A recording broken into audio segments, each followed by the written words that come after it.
अष्टगुरु channel के सभी दर्शकों को एक बार पुनः नमस्कार। आज मैं लेकर के आया हूँ एक दरिद्र योग कैसा होता है, उसके बारे में आपको जानना अत्यंत आवश्यक है।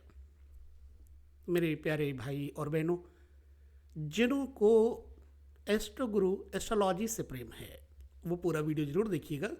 कैसे बनता है दरिद्र योग, मैं ऐसे कार्यक्रम लेकर के आपको देता रहूँगा पूर्ण शोधन के साथ ही। तो इसलिए यदि आप चाहते हैं कुंडली सीखना, बनाना, जानना, तो बने रहिए चैनल पर, लगातार देखते रहिए एस्ट्रोगुरु चैनल। दरिद्र योग के कुछ खास पहलू होते हैं जिनको जान लेना आवश्यक होता है ताकि हम इसके प्रति कोई न कोई उपचार और उपाय कर सकें। नंबर 1, लग्न अथवा चंद्रमा के चारों केंद्र स्थान जैसे 1, 4, 7 और 10 अगर ये खाली होते हैं, मतलब उसमें कोई ग्रह ना हो, लगन से केंद्र में या चंद्रमा से चारों केंद्र खाली हों, कोई भी ग्रह ना हो, ठीक है।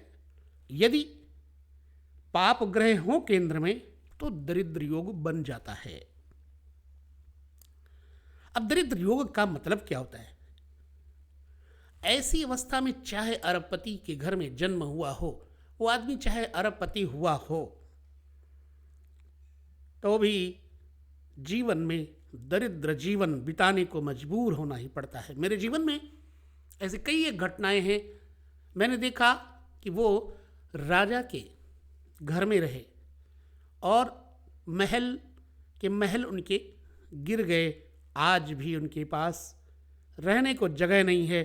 ये दरिद्र योग की चर्चा होती है, ये दरिद्र योग का प्रभाव होता है।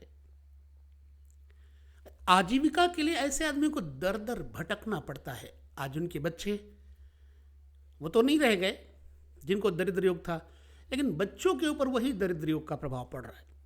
बच्चे दर बदर भटक रहे हैं। तो विद्वानों के अनुसार इन योगों के अतिरिक्त कुछ और भी योग हैं बनते, जैसे चंद्रमा और सूर्य के साथ नीच राशि से युक्त ग्रह हो और वो देख रहा हो, और पाप अंश में हो चंद्रमा, अथवा जो ग्रह देख रहा है पाप अंश में हुआ तो फिर दरिद्र योग बन जाता है। नंबर 2, लग्न में बैठा हुआ क्षीण चंद्रमा, उससे अष्टम स्थान में कोई पाप ग्रह बैठा हो और लग्न पर शुभ ग्रह की दृष्टि भी ना हो तो भी दरिद्र योग होता है।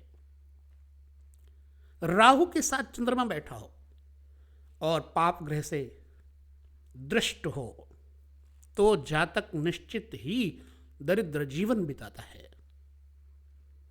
नंबर 4, अगर चंद्रमा नीच है, नीच की राशि में बैठा हुआ है, जैसे वृश्चिक राशि नीच की होती, चंद्रमा यदि वृश्चिक में है तो नीच का होता है, या फिर शत्रु ग्रह से दृष्ट हो या फिर शत्रु ग्रह के साथ बैठा हो।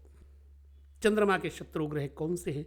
मान लो चंद्रमा से राहु है, शत्रु है, चंद्रमा का शनि भी शत्रु है, केतु भी शत्रु है, तो भी दरिद्र योग बन जाता है। नंबर 5, नीच राशि पर शत्रु क्षेत्री चंद्रमा लगन में केंद्र में या त्रिकोण में हो और चंद्रमा से 6 यानी छठे, 8वें और 12वें घर में बृहस्पति बैठे हों तो भी दरिद्र योग बन जाता है। चंद्रमा से छठे, 8वें और 12वें। फिर दोहरा देता हूं, नीच राशि पर या फिर शत्रु क्षेत्रीय चंद्रमा, अपने शत्रु के घर में बैठे हुए चंद्रमा केंद्र में हो या फिर त्रिकोण में हो और चंद्रमा से छठे, 8वें, 12वें भाव में बृहस्पति पड़ रहे हों तो भी दरिद्र योग बन जाता है। नंबर 6, पाप ग्रह के नवांश में शत्रु से दृष्ट आप नवांश कुंडली अपनी कुंडली के साथ ही देख सकते हो। हर एक कुंडली में आजकल नवांश बना होता है।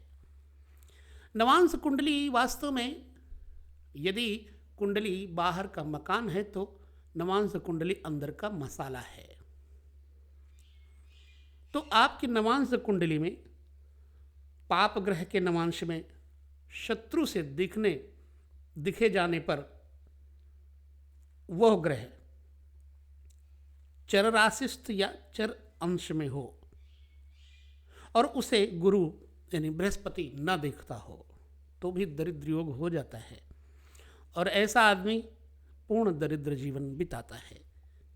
नीच में या फिर शत्रु ग्रह में या पाप ग्रह के वर्ग में नवांश के अंदर शनि और शुक्र परस्पर एक दूसरे को देखते हो या दोनों एक ही राशि में हो, शनि शुक्र, और ऊपर वाले लक्षण पूरे दिखाई पड़ रहे हों, तो ऐसा आदमी अगर राजकुल में जन्म लेता है तो भी दरिद्र जीवन बिताता है।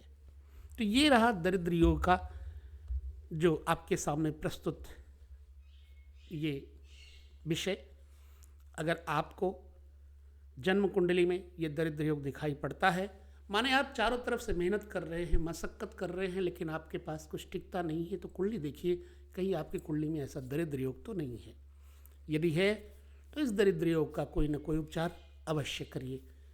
और हम ऐसे ही योगों के ऊपर आपको कुंडलियों के योग देते रहेंगे।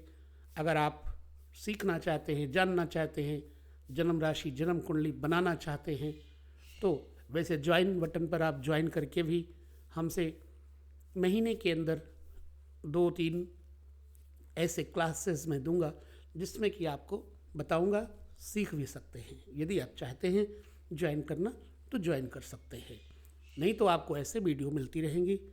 बस इस विषय में इतना ही। अगला विषय लेकर के हम पुनः आएंगे। तब तक के लिए नमस्कार।